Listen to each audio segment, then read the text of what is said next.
Nah, teman-teman yang dirahmati Allah SWT,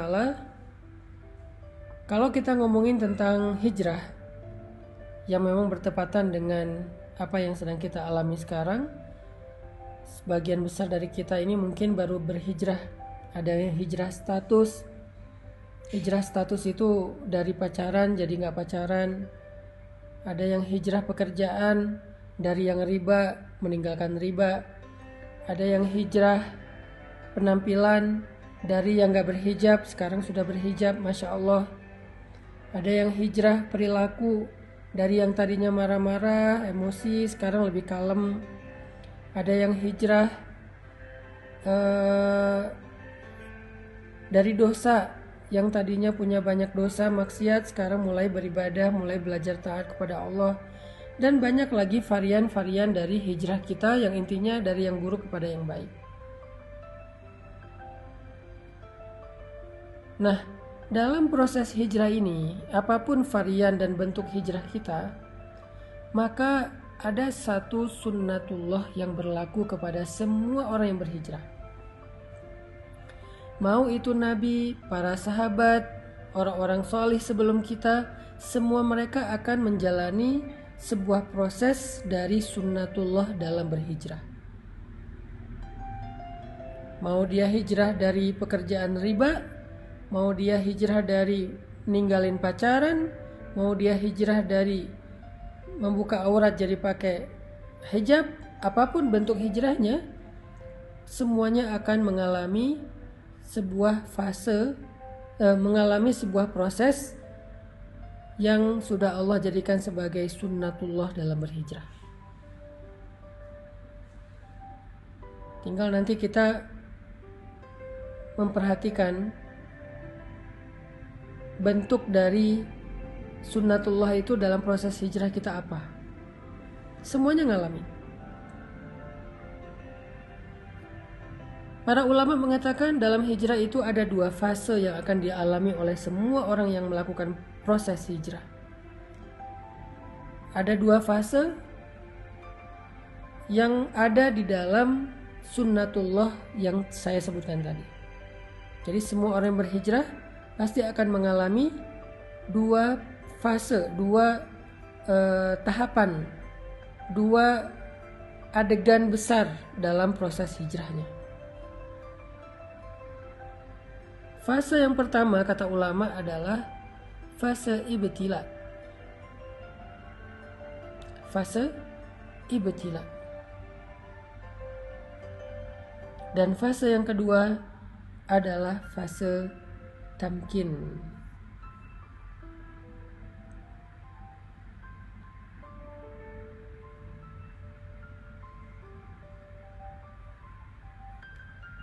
Fase yang pertama adalah fase ibtila.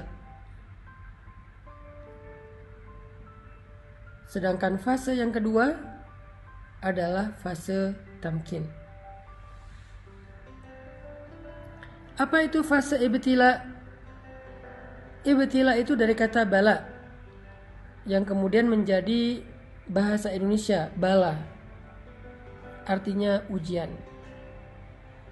Jadi semua orang yang melakukan hijrah, baik dia hijrah dari yang buruk kepada yang baik, maupun bahkan hijrah dari non-muslim menjadi muslim, converting to Islam. Semua yang menjalankan proses pergantian ini, shifting ini, converting ini kepada yang lebih baik, berhijrah di jalan Allah, maka dia akan mengalami fase yang pertama semuanya, yaitu fase ibtila, fase ujian. Semuanya. Maka nanti teman-teman bisa ngecek di dalam Al-Quran, yaitu surat Al-Ankabut ayat pertama, kedua, dan ketiga. Surat Al-Ankabut, coba kita buka Al-Quran. Surat Al-Ankabut. Surat Al-Ankabut itu surat 29, ayat pertama, kedua, dan ketiga.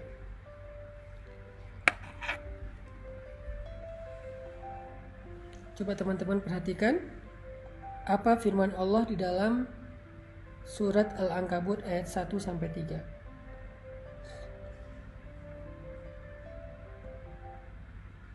A'udzu billahi minasy syaithanir rajim.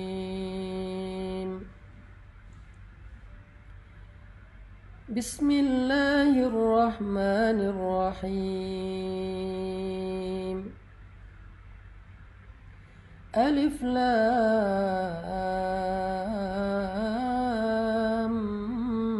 Mim.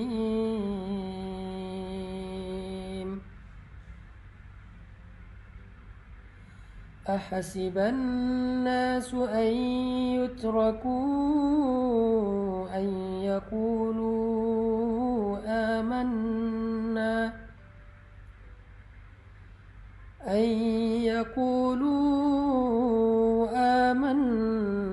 wa hum la yuftanun.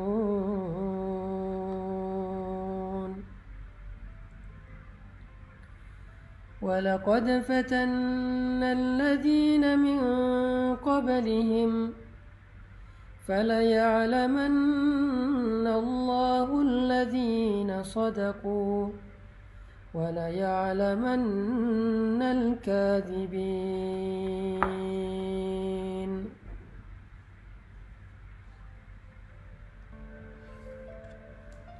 Alif Lam Mim.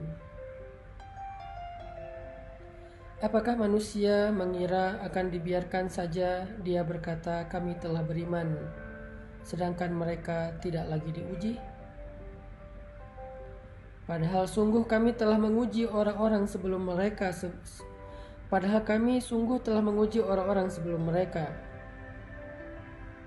Maka Allah akan tahu siapa orang-orang yang jujur dan siapa orang-orang yang pendusta. Sadaqallahul adzim. Ini adalah janji Allah kepada setiap orang yang berhijrah. Orang yang mengatakan saya pengen berubah. Orang yang mengatakan saya pengen beriman. Orang yang mengatakan saya pengen bertaubat. Orang yang mengatakan saya pengen ninggalin riba. Orang yang mengatakan saya pengen ninggalin pacaran. Orang yang mengatakan saya pengen ninggalin masa lalu yang penuh dengan dosa. Lalu Allah mengatakan, hasiban nasu ayyutraku ayyaqulu amanna wa hum la yuftanun.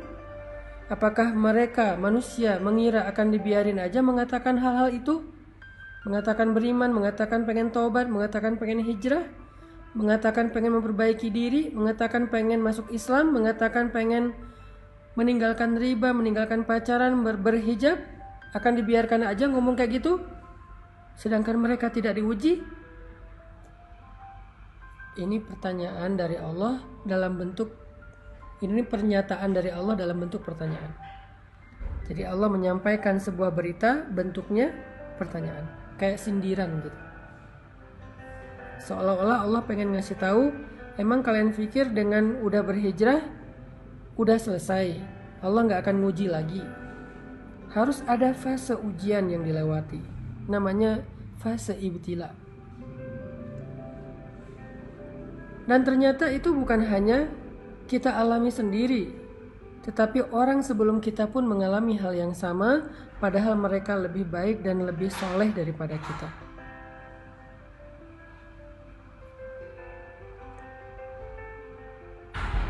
Walaqad fatanna alladhina min qablihim falaya'lamanna Allahu alladhina sadaqu walaya'lamanna al-kadhibin.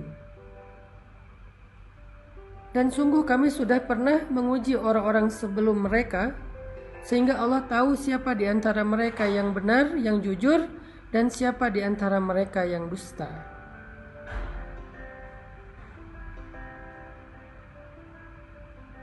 Bilal bin Rabah, ketika beliau masuk Islam, Allah mengujinya, ketahuan lagi sholat oleh tuannya, sehingga akhirnya beliau disiksa oleh Umayyah bin Khalaf dengan penyiksaan yang luar biasa. Asiyah istri Fir'aun ketahuan sudah beriman kepada agamanya Musa, langsung disalib di pohon korma oleh suaminya sendiri sampai wafat.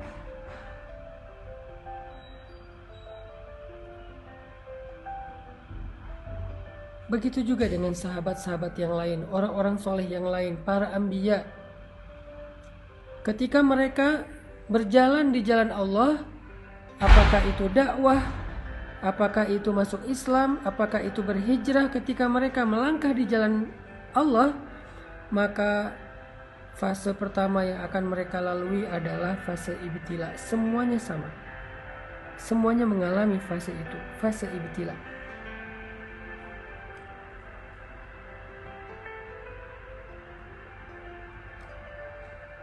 Semuanya mengalami itu. Cuman varian dan bentuk dari ibtila dan ujian itu yang beda-beda antara satu dengan yang lain, teman-teman. Jadi kita nggak sendiri. Orang yang lebih soleh dari kita pun mengalami.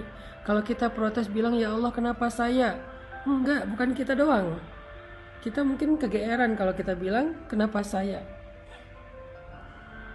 Atau mungkin kita salah kias, salah membandingkan. Ngelihat ada orang yang berhijrah tapi kayaknya dia mulus-mulus aja proses hijrahnya. Jangan-jangan kita nggak tahu. Jangan-jangan kita nggak terlalu dekat dengan dia. Jangan-jangan kita salah sangka tentang dia.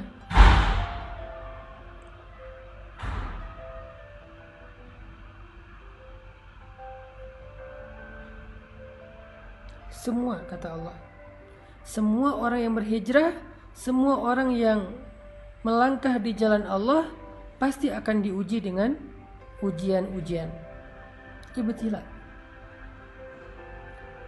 Lalu Allah menggambarkan 3 jenis ujian di dalam Al-Quran surat Al-Baqarah, supaya kita bisa merenungkan mana dari 3 jenis ujian ini yang kita alami. Allah mengatakan di dalam surat Al-Baqarah, Am hasibtum an tadkhulul jannah walamma ya'tikum mathalul ladzina khalau min qablikum. Apakah kalian mengira, sama dengan surat Al-Ankabut, apakah manusia mengira? Kalau sekarang apakah kalian mengira? Apakah kalian mengira bahwa kalian akan begitu saja masuk ke dalam surga, sedangkan belum datang kepada kalian ujian-ujian yang pernah dialami oleh orang sebelum kalian? Jadi kalau tadi, apakah manusia mengira akan dibiarkan saja mengatakan beriman padahal belum diuji? Kalau sekarang, apakah kalian mengira akan masuk surga begitu aja padahal kalian belum diuji? Walamma ya'tikum mathalul ladzina khalau min qablikum. Padahal belum datang kepada kalian ujian-ujian yang pernah datang kepada orang sebelum kalian. Sama maksud dari ayatnya.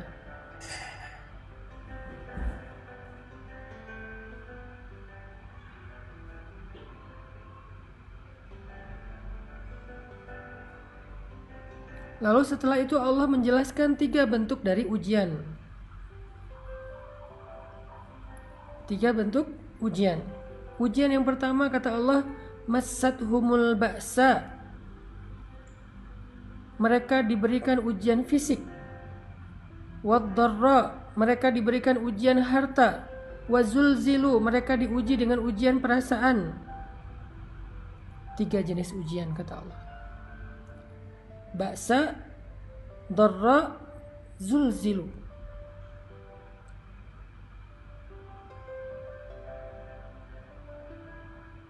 Ada ujian fisik, ada ujian harta, ada ujian perasaan. Tergantung dengan orangnya, kondisinya, bentuk hijrahnya. Kalau tadi kita membaca mbaknya sedang diuji dengan ujian harta, yang ketika dia meninggalkan pekerjaan yang ada ribanya, maka kemudian dia tidak mendapatkan pekerjaan lain sehingga dia sekarang mengalami kesulitan secara finansial. Ini ujian dharra, ujian harta. Massathumul ba'sa wad-dharra wazulzilu. Mereka ditimpa dengan ujian fisik, ujian harta, dan ujian perasaan. Dan Allah menggambarkan istilah ujian perasaan itu dengan kata-kata zulzilu, diguncang. Rasanya itu kayak tergoncang. Ini adalah fase yang Allah janjikan kepada semua orang yang berhijrah. Gak ada yang enggak. Semua ngalami. Ada yang mengalaminya ujian fisik, lelah, sakit. Kalau sahabat dulu disiksa. Ada yang mengalami ujian harta, ditipu orang, kelaparan, bangkrut, gak punya kerjaan, gak punya penghasilan, habis hartanya. Ada yang diuji dengan ujian perasaan, disakiti, ditinggalkan, dikhianati, dihina, dicela, dicemooh, digibahin, difitnah, dan seterusnya. Semuanya mengalami salah satu dari 3 ujian ini atau ketiga-tiganya.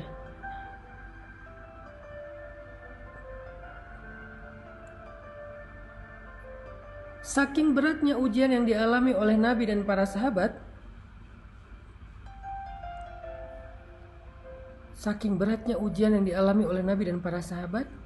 sampai mereka mengatakan, mata nasrullah, hatta yaqula ar-rasul walladzina amanu ma'ahu mata nasrullah. Kapan datangnya pertolongan Allah?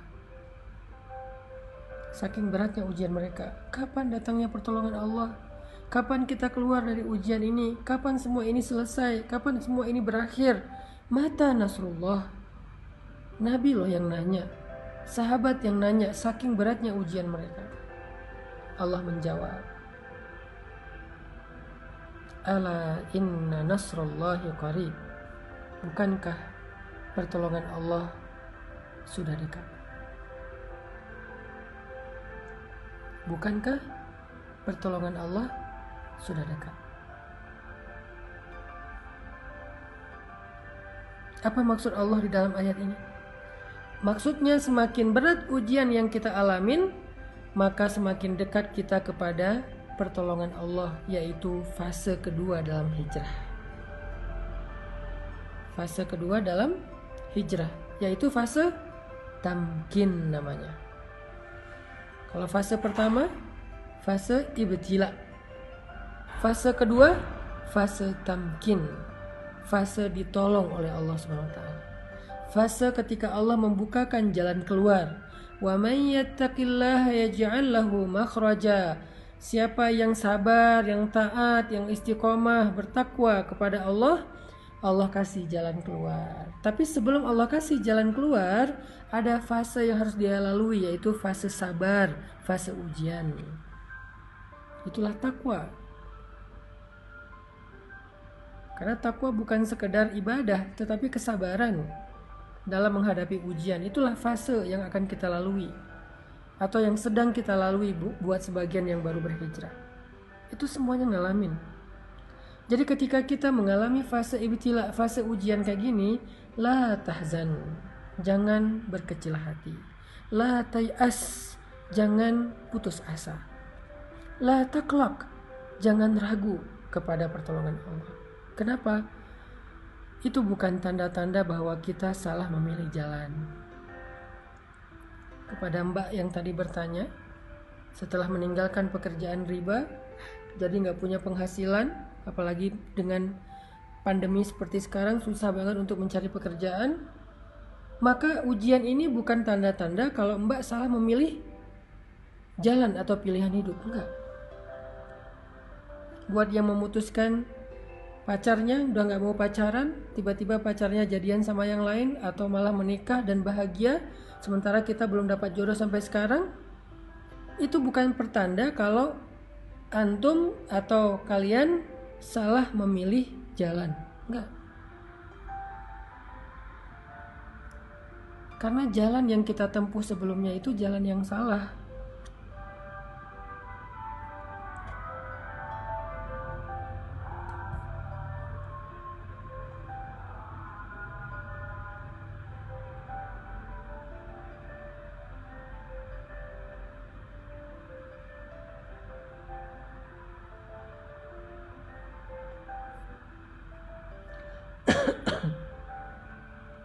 Nunggu bakso tahu lewat dulu. Sampai di mana tadi? Itu bukan tanda-tanda kalau kita salah memilih jalan, bukan.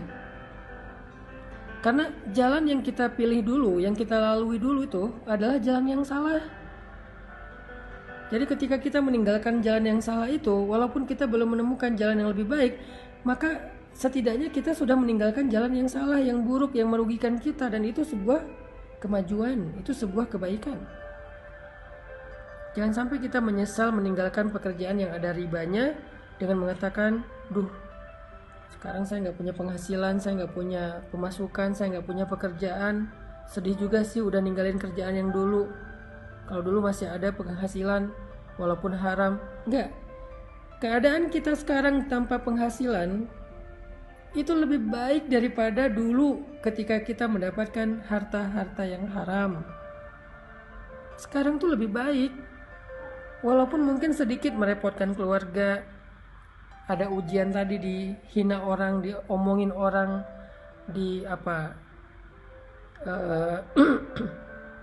dikritik orang, dicela orang, ujian perasaan kan. Tapi sekarang lebih baik daripada tadi. Kenapa? Mana ada ceritanya dosa itu lebih baik daripada ketika kita menempuh jalan Allah dengan segala resikonya. Enggak. Mbak yang udah kehilangan pekerjaan tetapi hartanya riba, sekarang gak punya pekerjaan tetapi hartanya berkah, sekarang jauh lebih baik. Hanya mungkin sekarang sedang mengalami fase ibtila, fase diuji.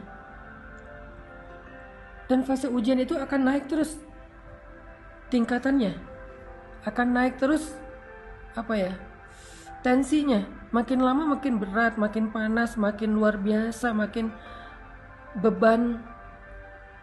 Akan naik terus seperti malam yang semakin lama semakin gelap. Semakin lama semakin dingin, semakin lama semakin sunyi, semakin lama semakin ngantuk. Kayak gitu memang fasenya, kayak orang panas naik terus kayak orang demam naik terus panasnya. Tapi ketika udah berada di puncak, udah berat banget, nggak ketahan lagi, sampai kita bertanya kapan selesainya semua ini, kapan berakhir dan segala macam, Allah menjawab teriakan kita. Allah menjawab pertanyaan kita. Kata Allah, ala inna nasrallahi qarib. Sungguh pertolongan Allah udah dekat, wahai hambaku. Jangan berputus asa. Jangan menyerah dulu. Pertolongan Allah udah dekat. Sabar dikit aja lagi. Karena kalau kamu menyerah sekarang, maka sia-sia semua kesabaranmu selama ini. Karena udah hampir sampai. Kalau balik arah lagi, jauh lagi tuh. Udah tempuh aja perjalanan ini. Sabar dikit, gak punya penghasilan sekarang. Sabar dikit kalau kita jadi single, jomblo sendiri, gak ada siapa-siapa. Di usia yang segini belum dapat jodoh. Dikit lagi. La taqlaq, jangan ragu sama janji Allah. Innahu la yukhliful mi'ad. Allah gak pernah ingkar janji. Masih ingat kisah ibu Musa yang menghanyutkan bayinya ke sungai Nil? Apakah Allah ingkar janji? Masih ingat kisah perang Badar, para sahabat yang ditolong oleh para malaikat? Apakah Allah ingkar janji? Masih ingat cerita Musa hijrah ke Madian kemarin? Apakah Allah ingkar janji? Masih ingat cerita-cerita yang kita bahas di live berikutnya, kisah-kisah yang ada di dalam Al-Quran sebagai bukti? Apakah Allah ingkar janji? Kalla, sama sekali enggak. Jadi jangan ragu, jangan sampai kita suuzon sama Allah, jangan sampai kita ngerasa bahwa kita salah pilih jalan, lalu kita menyesal sudah memilih jalan Allah ini, jalan hijrah. La taqlaq, jangan meragukan Allah. La tahzan, jangan berkecil hati. La tay'as, jangan berputus asa. Ala inna nasrallahi qarib, pertolongan Allah sebentar lagi akan datang. Udah on the way. Pertolongan Allah udah on the way, bentar lagi sampai. Jangan sampai kita cancel ordernya, padahal kurirnya udah hampir sampai tuh di depan rumah kita. Dikit lagi. Kenapa Allah tunggu lama banget? Kenapa Allah kasih saya waktu sampai kayak gini? Fala ya'lamannallahu alladhina shadaqu wa la ya'lamannal kadhibin. Allah pengen lihat siapa dari kita yang layak mendapatkan betapa istimewanya pertolongan Allah. Siapa dari kita yang layak mendapatkan rahmat Allah? Siapa dari kita yang layak mendapatkan perhatian Allah? Yang layak mendapatkan cinta Allah? Dan itu nggak mudah. Cinta Allah itu terlalu istimewa. Cinta makhluk aja kita berjuang, masa cinta Allah dapatnya gratisan? Kalau gitu Allah hitung-hitungan dong sama kita. Bukan. Allah pengen mengajarkan kita tentang sabar. Allah pengen mendewasakan kita. Allah pengen melatih kebijaksanaan kita. Seandainya Allah berikan surga itu secara gratis tanpa beramal, maka nggak akan ada bedanya antara orang yang baik dengan orang yang jahat. Berarti Allah nggak adil dong, memperlakukan sama antara orang yang baik dengan orang yang jahat. Orang menyakiti orang lain tetap masuk surga, pembunuh tetap masuk surga, yang mengambil hak orang lain tetap masuk surga, yang zalim, yang kejam tetap masuk surga. Kan nggak adil. Kebaikan Allah itu adalah ketika Allah bersikap adil kepada hambanya, tetapi Allah selalu membuka pintu maaf, taubat dan ampunan bagi mereka yang mau memperbaiki diri. Sebanyak apapun dosanya, fala ubali, kata Allah, aku nggak peduli. Kita harus memahami Allah itu secara utuh, nggak boleh parsial. Jadi jangan putus asa, jangan berhenti berharap, jangan berhenti bersabar, jangan U-turn dulu. Pertolongan Allah itu dikit lagi sampai, udah on the way, OTW udah.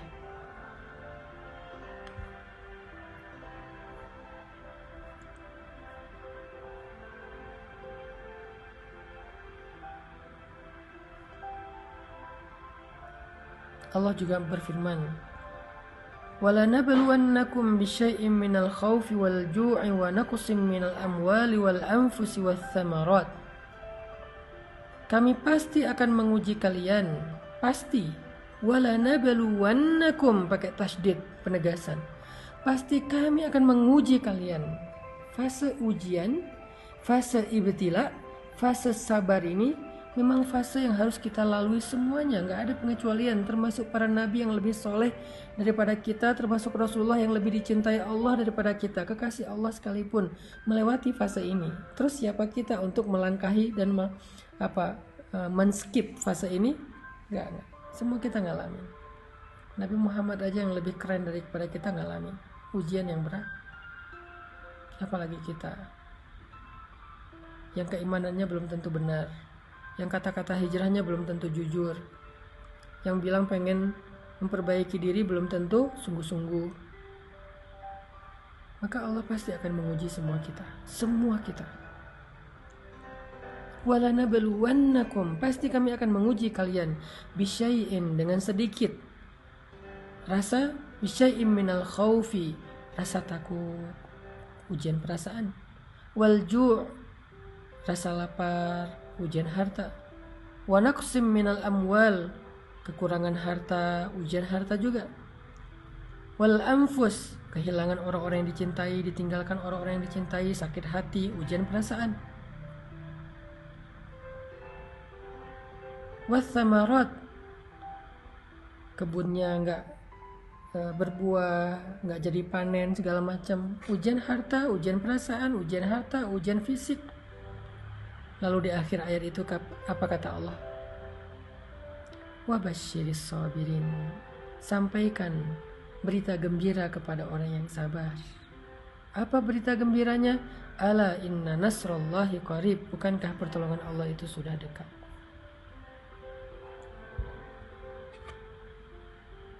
Tetap harus melewati fase sabar, fase ujian. Ini buat yang bertanya, banyak sih yang nanya tentang masalah ini. Ustadz, saya sudah hijrah. Ada yang bilang, Ustadz, saya udah ninggalin, gak mau pacaran lagi. Tapi gimana ya sekarang? Saya takut dia jadian sama yang lain. Saya takut kehilangan dia. Aslinya saya gak bisa ngelupain dia. Saya punya perasaan sama dia, cuman saya juga gak mau berbuat dosa dan segala macam. Wabasyiris sabirin, sampaikan berita gembira kepada orang yang sabar. Sampaikan berita gembira kepada orang yang sabar. Ustadz, saya udah hijrah, udah memakai hijab, tetapi sejak saya berhijab kok hidup saya banyak masalah. Kok ujian datang silih berganti gak selesai-selesai. Perasaan dulu sebelum saya berhijrah, sebelum saya memperbaiki diri, hidup saya asik-asik aja, gak ada masalah. Kenapa sekarang bertubi-tubi? Apa Allah gak suka dengan pilihan saya untuk berhijrah? Jangan suudzon. La tusi'udzon. Apalagi kepada Allah. Itu artinya kita sedang mengalami fase yang pernah dialami oleh orang-orang sebelum kita. Itu artinya kita sedang berjalan di atas jalan yang pernah yang pernah dilalui oleh Rasulullah dan para sahabat. Itulah fase ibtila. Berapa lama Ustadz? Allahu a'lam. Masing-masing orang, masing-masing kasus berbeda. Ada yang sehari, ada yang seminggu, ada yang sebulan, ada yang setahun, ada yang lebih dari setahun, ada yang sampai 10 tahun. Allah lebih tahu. Tetapi Allah gak hanya ngasih kita ujian biasanya. Cuman yang kita lihat, yang kita record, yang kita notice itu kan cuman ujiannya. Padahal nikmatnya Allah kasih itu banyak banget.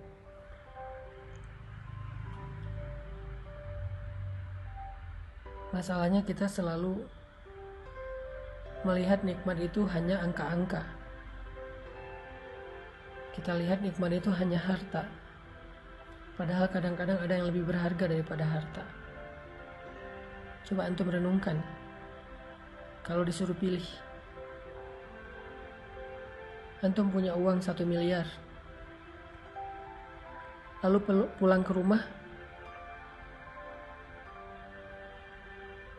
gak mendapatkan senyum dari istri, gak mendapatkan senyum dari anak, karena mereka semuanya gak Allah berikan keberkahan. Bukan anak yang solih, sibuk sendiri, anaknya jarang di rumah juga, sibuk dengan teman-temannya, dengan pacarnya, istri sibuk dengan sosialitas, sosial media, rumah tangga cekcok, dengan anak itu jarang ngobrol, bahkan anak suka membantah.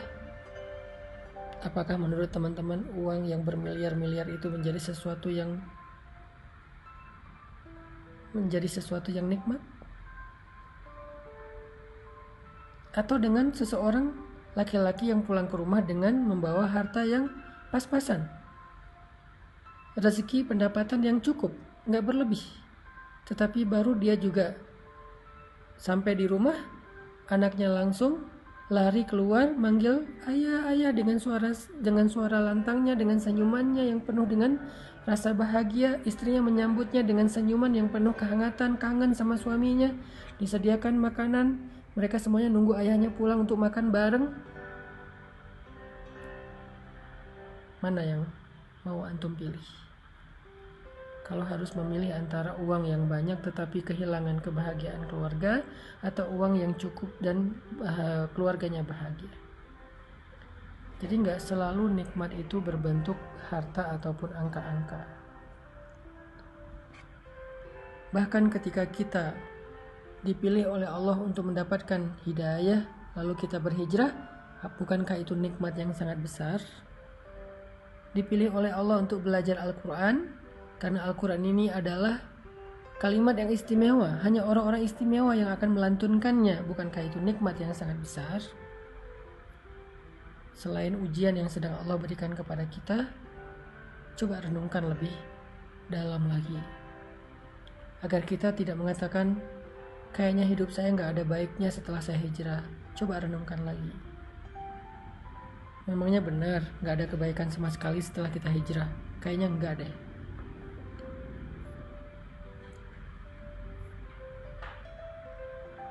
Makanya teman-teman yang dirahmati Allah SWT, fase pertama yang akan kita lalui dalam proses hijrah itu adalah fase ibtila. Semua orang ngalamin. Lalu kalau kita sabar, kalau kita bertawakal, berserah kepada Allah, kalau kita bertahan dan tidak berputus asa, kalau kita berbaik sangka bahwa Allah gak ninggalin kita, kalau kita ridho dengan semua ketentuan Allah setelah kita memilih pilihan hijrah, maka kita akan sampai kepada fase kedua, yaitu fase tamkin, fase nasr, pertolongan dan kemudahan dari Allah Subhanahu wa Ta'ala.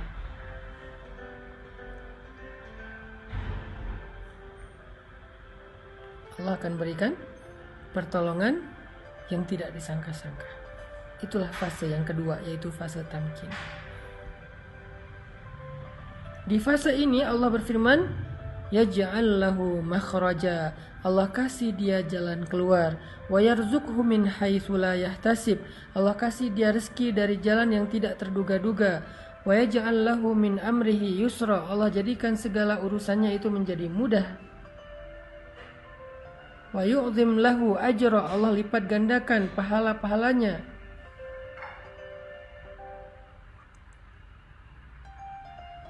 Fase tamkin, fase ketika Allah menolongnya, fase ketika Allah SWT memberikan kejutan untuk dia. Tunggu deh, Allah tuh gak pernah ingkar janji loh.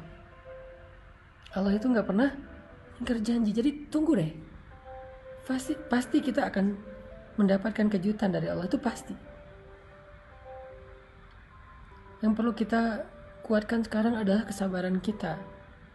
Bukan mempertanyakan ada nggak apa yang Allah janjikan, itu udah nggak perlu dipertanyain, karena Allah nggak pernah ingkar janji, dan Allah maha kuasa untuk menunaikan janjinya, nggak ada yang bisa menghalanginya.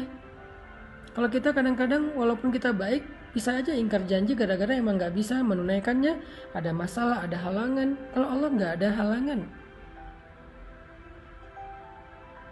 Iyuridu syai'an in arada syai'an ayyaqula lahu kun fayakun. Kalau Allah pengen sesuatu, Allah cuma bilang jadilah, jadi tuh. Jadi kita nggak perlu mempertanyakan apakah janji itu ada, apakah kejutan itu ada. Itu bukan bagian kita. Justru itu yang melemahkan kita. Nggak usah ditanyain. Yang perlu kita siapin, yang perlu kita kuatkan itu adalah kesabaran kita sekarang dalam fase ibtila. Kesabaran kita untuk menunggu janji Allah. Ala inna nasrullahi qarib. Bukankah pertolongan Allah udah dekat? Kita kuatkan aja dulu kesabaran kita. Tunggu aja. Pasti Allah akan tunaikan janjinya. Pasti Allah akan kasih kita kejutan yang bikin kita senyum-senyum sendiri nanti. Ana inda dhanni abdi bi, kata Allah. Aku tergantung prasangka hambaku kepadaku. Jangan sampai kita terbersit pikiran dan prasangka yang gak baik tentang Allah, yang nanti akan merugikan diri kita sendiri. Karena Allah tergantung prasangka kita. Yakin aja, tunggu deh. Ketika kita tetap menjaga prasangka baik kepada Allah, kita sabar, tabah, nunggu, gak berhenti, berikhtiar, gak berputus asa, kita akan sampai kepada fase tamkin. Kita akan tersenyum ketika mendapatkan kejutan dan pertolongan Allah yang luar biasa.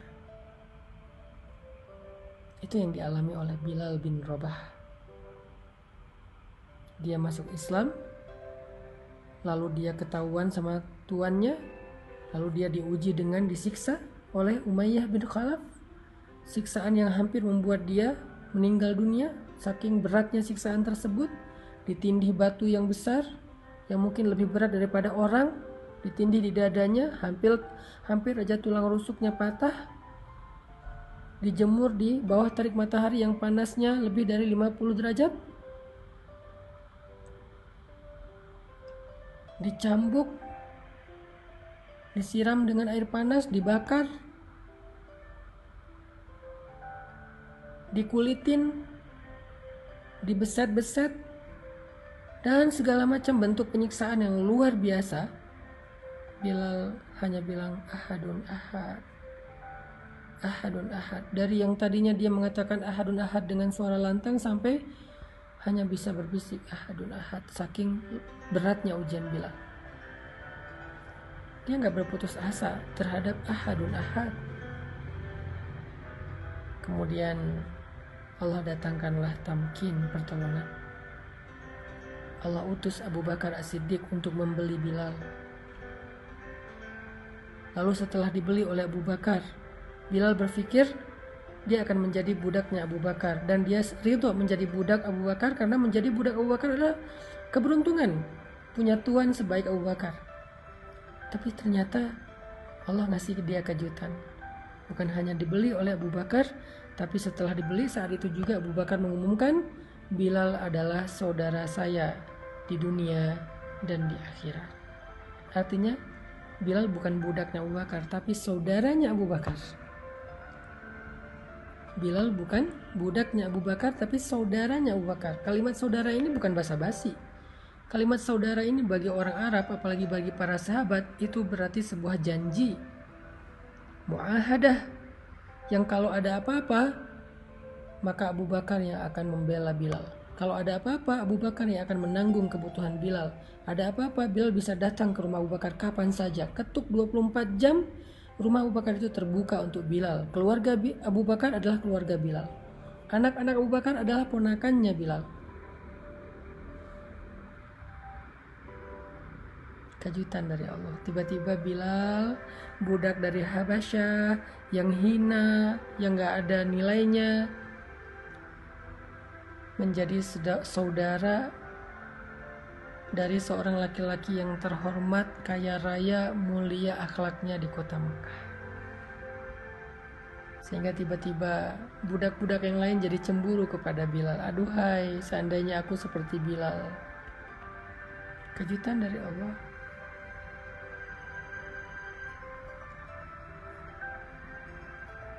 Semua budak-budak cemburu sama Bilal, terutama temannya Bilal yang bernama Wahsy. Dia pengen jadi kayak Bilal.